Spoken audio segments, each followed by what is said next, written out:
Praise the Lord. எல்லாரும் நல்லா இருக்கீங்களா? நம்ம சாமுவேல குறித்து படித்துக் கொண்டு வரோம்ல. நேத்து நான் என்ன சொன்னேன்னு உங்களுக்கு ஞாபகம் இருக்கா? சாமுவேல் 2ஆம் அதிகாரம். கரெக்ட். சாமுவேல் சாமுவேல அவங்க அம்மா அன்னாள் ஏலி தாத்தா கிட்ட விட்டுட்டு அவங்க ஊருக்கு போயிருவாங்க. அதுக்கப்புறம் ஏலி தாத்தாவோட 2 குமாரரும் நெறைய அக்கிரமங்கள் பண்ணிட்டு இருப்பாங்க.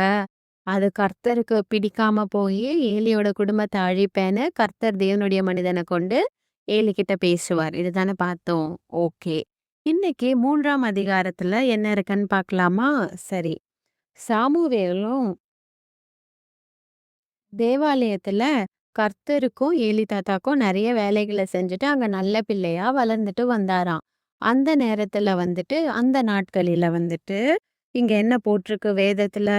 கர்த்தருடைய வசனம் அபூர்வமாய் இருந்ததாம். அபூர்வமாய் இருந்தது அப்படின்னா, ரேர் அப்படின்னு அர்த்தம். ரேர்னா ரொம்ப கெடை வசனத்த கேட்கிறதே ரொம்ப வந்து அரிதான காரியம். நெனச்ச போதெல்லாம் கேட்க முடியாது. சொல்றதுக்கு யாருமே இல்லாம இருந்தது. வசனத்த சொல்லி தர வேண்டிய ஆசாரியர்களே ரொம்ப கெட்டவங்களா இருந்தாங்கல்ல, ஏலி தாத்தாவோட குமாரர். அந்த மாதிரி வசனம் வந்து ரொம்ப அபூர்வமா இருந்ததாம் கிடைக்கிறதுக்கு. அதுவும் இல்லாம பிரதிட்சயமான தரிசனமும் இருந்ததில்லை. தரிசனம்னா என்னன்னு தெரியுமா? சில பேருக்கு வந்துட்டு கர்த்தர் வந்து வெளிப்பாடுகள் தருவாரு. அதாவது அவங்களுடைய ஆவிக்குரிய கண்கள் திறக்கப்பட்டு சில காட்சிகள பார்ப்பாங்க. இல்ல வந்து சத்தங்கள் கேட்பாங்க. கர்த்தருடைய சத்தத்தை கேட்பாங்க. அப்படி இல்லன்னா, அவங்க தூங்கும்பொழுது சொப்பனங்கள் மூலமா, கனவுல வந்து கர்த்தர் சொல்ல நினைக்கிற காரியங்கள வந்து அவங்களுக்கு வெளிப்படுத்துவார். இதுதான் தரிசனம். அந்த காலத்துல தரிசனங்களும் வந்து இருந்ததில்லையாம். அந்த மாதிரி இருக்கும்போது, ஒரு நாள் வந்து ஏலி வந்து அவருடைய இடத்துல வந்து தூங்கிட்டு இருந்தாரு. அவருடைய கண்ணு வந்து பார்க்கக்கூடாதபடிக்கு இருள் அடைந்து இருந்ததாம். அதே நேரத்துல சாமுவேல் தேவாலயத்துல அந்த தேவனுடைய பெட்டி இருக்கிற கர்த்தருடைய ஆலயத்தில் தேவனுடைய விளக்கு அணைந்து போகும் முன்னே சாமுவேலும் வந்து படுத்துக்கொண்டு இருந்தாராம். அப்போ திடீர்னு ஒரு சத்தம் கேக்குதாம் சாமுவேலுக்கு. சாமுவேலே அப்படின்னு சொல்லிட்டு. நம்ம என்ன நினைப்போம்? சாமுவேலும் ஏலி தாத்தாவும் தானே இருக்காங்க. அதனால சாமுவேல் நினைச்சாராம், ஏலி தாத்தா தான் கூப்பிடுறாரு அப்படின்னு சொல்லிட்டு, சொல்லுங்க தாத்தா, இதோ இருக்கிறேன். என்ன கூப்பிட்டீங்களா? அப்படின்னு சொல்லிட்டு ஏலி தாத்தா கிட்ட ஓடி போயிட்டு கேட்டாராம். ஏலி தாத்தா வந்து நான் உன்னை கூப்பிடல சாமுவேலு, நீ போய் படுத்துக்கொள்ளு அப்படின்னு சொல்லி அனுப்பிட்டாராம்.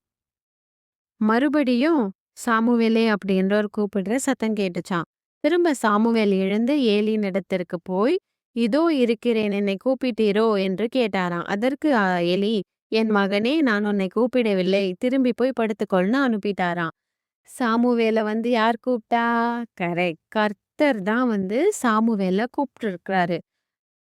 சாமுவேலுக்கு இது தெரியாம இருந்திருக்கு. ஏன்னா நம்ம முன்னாடி படிச்சோம்ல, பிரத்யட்சமான தரிசனம் இருந்ததில்லை அப்படின்னுட்டு. சாமுவேலுக்கு இந்த மாரி ஒரு விஷயம் இருக்கு. கர்த்தர் பேசுவாரு அப்படின்ற ஒரு விஷயம் தெரியாம இருந்ததுனால, கர்த்தர் தான் தன்னை கூப்பிடுறாருன்னு சாமுவேல் அறியாது இருந்தாரு. ஏலி தாத்தான்னு நினைச்சுட்டு ஏலி தாத்தா கிட்ட போய் கேட்டுட்டு இருந்தாரு. அதே மாதிரி 3ஆம் விசையும் கர்த்தர் வந்து சாமுவேலே என்ன கூப்பிட்டு இருக்காரு. எழுந்து சாமுவேல் திரும்ப ஏலியின் இடத்திற்கு போய், இதோ இருக்கிறேன், என்ன கூப்பிட்டீரோ என்று கேட்கிறான்.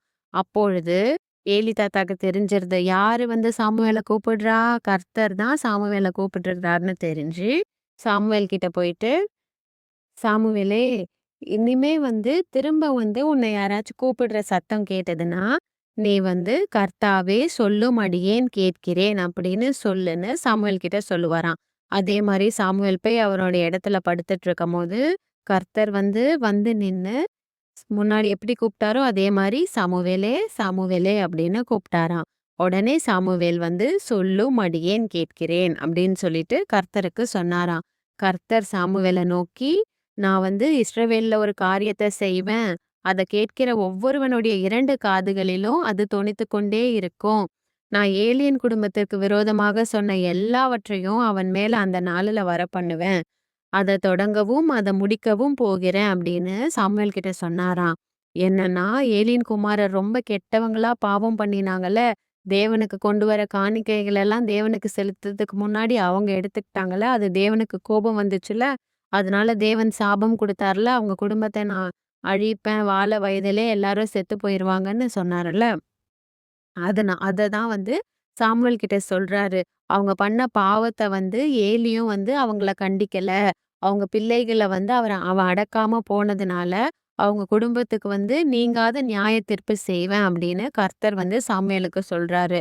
அது மாத்திரம் இல்ல, அவங்க வந்து என்ன வந்து ஒரு பலியோ, காணிக்கையோ செலுத்தினாலும் அவங்க அக்கிரமத்த நான் வந்து ஒருபோதும் வந்து மன்னிக்க மாட்டேன்னு சொல்றாரு. பலி, காணிக்கைன்னா என்னன்னு தெரியும்ல உங்களுக்கு? நான் முன்னாடி சொல்லியிருந்தது போல. அந்த காலத்துலலாம் வந்துட்டு ஏதான ஒரு தப்பு பண்ணிட்டா, ஒரு குற்றம் செஞ்சுட்டா, அது வந்து மன்னிக்கப்படுகிறதற்காக பலிபீடம் போன அதிகாரத்துல பார்த்தோம்ல, தேவாலயத்திற்கு வந்து ஒரு காளையோ, ஆடோ, புறாவோ அவங்க வசதிக்கு ஏற்றபடி ஏதான ஒண்ண கொண்டு வந்துட்டு ஆசாரியர்கிட்ட குடுப்பாங்க. அந்த ஆசாரியர் அத பலிபீடத்துல கர்த்தருக்கு முன்பாக பலியிடுவாங்க. அந்த ரத்தம் பலிபீடத்துல ஊற்றப்படும்பொழுது அவங்களுடைய பாவம் வந்து மன்னிக்கப்பட்டதா அதுக்கு அர்த்தம். அந்த பலிகள் அப்படி பலிகள செலுத்தினா கூட, காணிக்கைகள குடுத்தா கூட இந்த ஏலி குமாரருடைய பாவத்த வந்து நான் மன்னிக்க மாட்டேன், அவங்க அக்கிரமத்த அப்படின்னு கர்த்தர் சாமுவேல் இடத்துல சொல்றாரு. சாமுவேல் போய் விடியற்காலை மட்டும் படுத்திருந்து, விடிஞ்ச உடனே கர்த்தருடைய ஆலயத்தின் கதவுகள திறந்துக்கிறாரு. அப்போ ஏலி வந்து சாமுவேல கூப்பிடுறாரு. கூப்ட்டு, "சாமுவேலே, கர்த்தர் உன்னிடத்தில் சொன்ன காரியம் என்ன? எனக்கு அத மறைக்க வேண்டாம். அவர் உன்னிடத்தில் சொன்ன எல்லாவற்றையும் எனக்கு மறைக்காம நீ சொல்லு. நீ மறைச்சினா தேவன் வந்து உனக்கு சரியாகவும், அதற்கு அதிகமாகவும் செய்வார்." அப்படின்னுட்டு சொல்றாரு. உடனே சாமுவேலும் அவருக்கு எதையுமே மறைக்காம கர்த்தர் சொன்ன எல்லா காரியங்களையுமே ஏலிக்கு அறிவிக்கிறாங்க. உடனே ஏலி அதற்கு கர் அவர் வந்து கர்த்தர், அவர் தமது பார்வைக்கு நலமானதை செய்வாராக அப்படின்னு பதில் சொல்றாரு. சாமுவேல் வந்து வளர்றாரு. கர்த்தர் அவரோடே கூட இருக்கிறாரு. கர்த்தர் வந்து சாமுவேலுக்கு கொண்டு சொன்ன ஒரு வார்த்தையும் தரையில விழாதபடிக்கு எல்லாவற்றையும் நிறைவேற்றாரு. அதை கண்ட எல்லா இஸ்ரவேல் மக்களும் சாமுவேல் வந்து கர்த்தருடைய தீர்க்கதரிசி அப்படின்னு சொல்லிட்டு சாமுவேல சொல்றாங்க. அங்க வந்து அந்த ஊர்ல இஸ்ரவேல் மக்கள் வாழ்ந்த ஊர் வந்து தான் அப்படின்ற ஊர் தொடங்கி பெயர்செபா அப்படின்ற ஊர் வரைக்கும் முடியும். ஸோ தான் முதல் பெயர்செபா வரை சகல இஸ்ரவேலரும் சாமுவேல் கர்த்தருடைய தீர்க்கதரிசி தான் அப்படின்னு அவங்களுக்கு விளங்கினதாம். இதுதான் சாமுவேல் 3ஆம் அதிகாரத்துல இருக்கிற கதை. உங்க எல்லாருக்கும் புரிஞ்சிருக்கும்னு நினைக்கிறேன். இந்த கதையில இருந்து நீங்க என்ன பார்த்தீங்க? முதல் விஷயம். சாமுவேல வந்துட்டு சாமுவேலே அப்படின்னு ஒரு கூப்பிடுற சத்தம் கேட்கும்போது, சாமுவேல் வந்து ஓடிப்போய் எழுந்து ஏலி தாத்தா கிட்ட, "என்ன கூப்பிட்டீங்களா? இதோ இருக்கிறேன்" அப்படின்னு சொன்னாரு. ஏலி தாத்தா நான் கூப்பிடலன்னு சொன்னபோதும், திரும்ப 3 தடவையும் எழுந்து ஓடி போனாரு. அவர் என்ன பண்றாரு? கீழ்ப்படிறாரு. தாத்தா தான் ஃபர்ஸ்ட் டைமே இல்லன்னு சொல்லிட்டாரே! நம்ம ஏன் 2வது வாட்டி போனோம்? அப்படி இருந்தாரா? இல்ல. கூப்பிடுற சத்தம் கேட்கும்போதெல்லாம் சாமுவேல் வந்து ஓடி போய் கேட்டாரு. நம்ப அந்த மாதிரி இருக்கோமா? எனக்கு தெரிஞ்சு நீங்க எல்லாரும் ரொம்ப நல்ல பசங்களா இருப்பீங்க. ஆனா, நம்ம அம்மாவோ, அப்பாவோ யாராச்சும் கூப்பிடும்போது, "இருங்கம்மா, வரேம்மா. இந்த ஒரு டிவில இந்த சீன் பார்த்துட்டு வந்துடுறேம்மா. YouTubeல இந்த கேம் விளையாடிட்டு வந்துடுறேம்மா" அப்படி சொல்றோமா? இல்ல ஒரு வார்த்தை ஒரு தடவ ஒரு பேர கூப்பிட்ட உடனே எழுந்து போய் கீழ்ப்படிஞ்சு, "சொல்லுங்கம்மா" அப்படின்னு கேட்கிறோமா? இனிமே நீங்க இதுக்கு முன்னாடி எப்படி இருந்தாலும், இனிமே உங்க அம்மாவோ, அப்பாவோ, தாத்தாவோ, பாட்டியோ எந்த ஒரு பெரியவங்க உங்கள கூப்பிட்டா முதல் குரலுக்கே நீங்க எழுந்து போய் சாமுவேல் மாதிரி நல்ல பிள்ளையா கீழ்ப்படிஞ்சு சொல்லுங்கம்மா அப்படின்னு கேட்கணும். புரிஞ்சுதா? அதே மாதிரி சாமுவேல் சின்ன பிள்ளையா இருந்தாலும் கர்த்தர் வந்து அவரிடத்துல வந்து பேசுறாருல்ல, அதே மாதிரி கர்த்தர் உங்களிடத்திலயும் பேச பிரியமா இருக்கிறார். நீங்க சின்ன பிள்ளையா இருந்தாலும் ஏசப்பா உங்க கூட பேசுவாரு. அதுக்கு நீங்க ஏசப்பா கிட்ட பேச ரெடியா இருக்கணும்.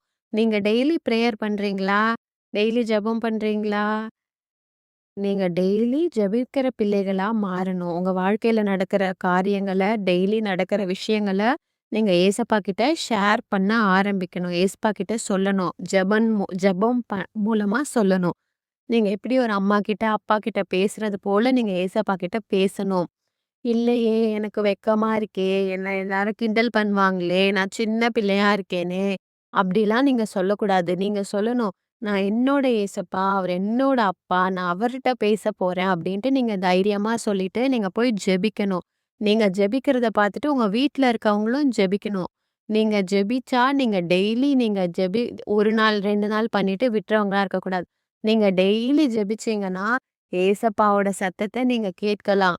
எப்படி சாமுவேல் கேட்டாரோ, அதே மாரி நீங்களும் ஏசப்பாவோட சத்தத்த கேட்கலாம். உண்மையா நீங்க அவரோட பேச ஆசைப்பட்டு நீங்க ஜெபிக்கணும். உங்களுக்கு நல்லா படிக்க தெரிஞ்சா நீங்க வேதம் வாசிக்கணும். வேகமா கடகடன்னு வாசிக்கக்கூடாது. ஒரு வசனம் வாசிச்சாலும் பொறுமையா அதோட அர்த்தத்த ஆராய்ந்து, "இது எனக்கு புரியலம்மா, இந்த வார்த்தை அர்த்தம் புரியல, இந்த வசனத்துக்கு புரியலன்னு" பெரியவங்க கிட்ட கேட்டு தெரிஞ்சு படிக்கணும். சரியா? இனிமே நீங்க வேதம் வாசிச்சு டெய்லி ஜெபிப்பீங்கன்னு விசுவாசிக்கிறேன். நீங்க சாமுவேல போல ஏசப்பாவோட குரல கேட்பீங்கன்னு விசுவாசிக்கிறேன். சரியா? Thank you.